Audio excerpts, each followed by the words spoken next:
Subscribe to our channel, press the bell icon and never miss an update from Latestly.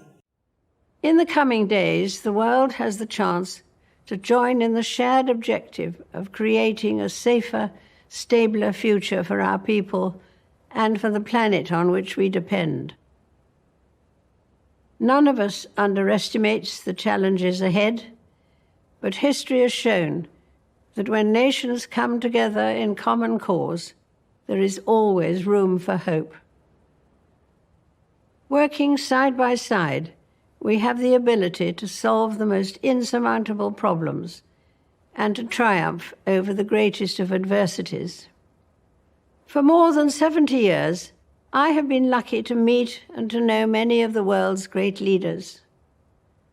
And I have perhaps come to understand a little about what made them special. It has sometimes been observed that what leaders do for their people today is government and politics. But what they do for the people of tomorrow, that is statesmanship. I, for one, hope that this conference will be one of those rare occasions where everyone will have the chance to rise above the politics of the moment and achieve true statesmanship. It is the hope of many that the legacy of this summit, written in history books yet to be printed, will describe you as the leaders who did not pass up the opportunity, and that you answered the call of those future generations. That you left this conference as a community of nations with a determination, a desire, and a plan to address the impact of climate change, and to recognize that the time for words has now moved to the time for action.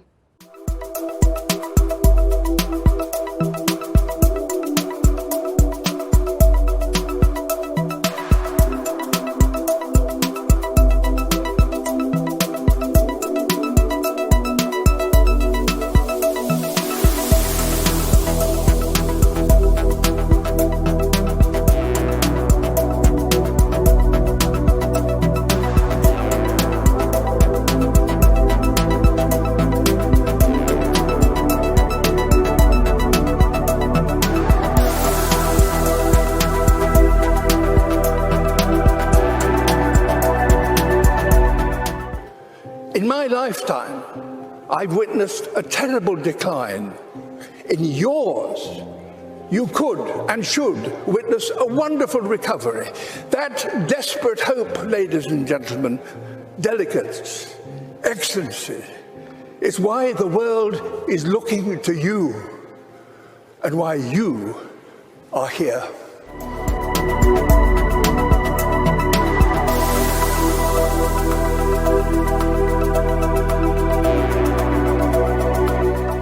We meet with the eyes of history upon us, and the profound question is before us.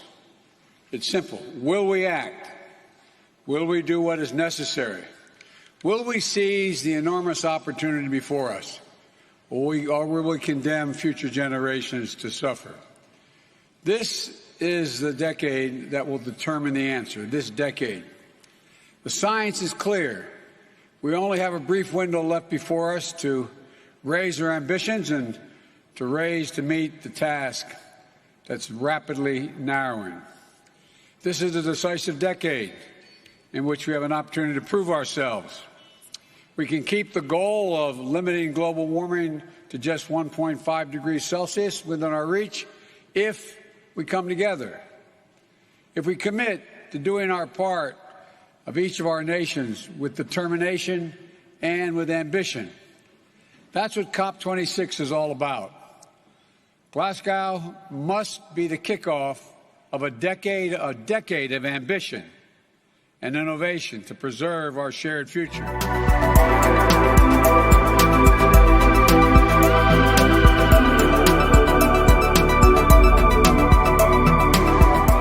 My Build Back Better framework will make historic investments in clean energy, the most significant investment to deal with the climate crisis that any advanced nation has made ever. We're going to cut U.S. greenhouse gas emissions by well over a gigaton by 2030, while making it more affordable for consumers to save on their own energy bills. With tax credits for things like installing solar panels, weatherizing their homes.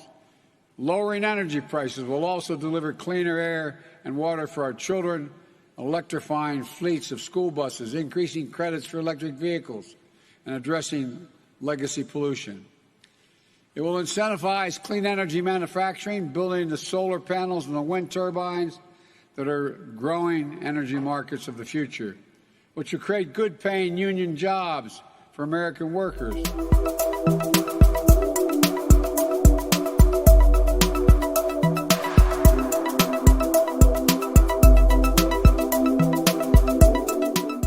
If we don't get serious about climate change today, it will be too late for our children to do so tomorrow.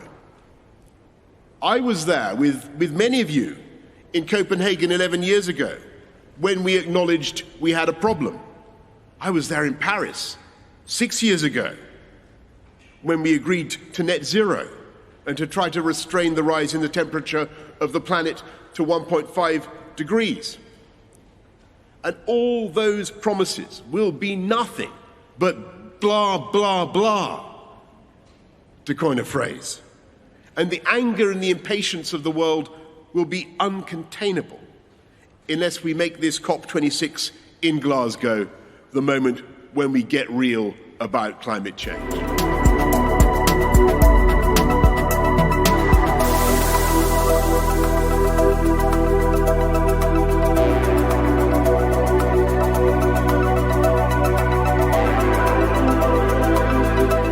Our planet is talking to us and telling us something.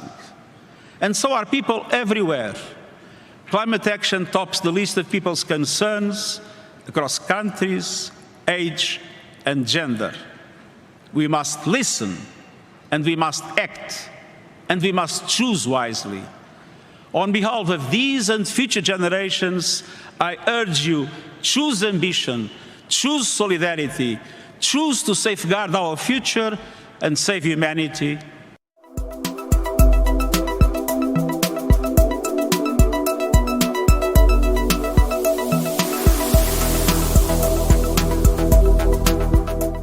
The 6 years since the Paris Climate Agreement have been the 6 hottest years on record. Our addiction to fossil fuels is pushing humanity to the brink.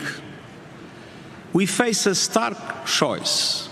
Either we stop it or it stops us. And it's time to say, enough. Enough of brutalizing biodiversity. Enough of killing ourselves with carbon. Enough of treating nature like a toilet.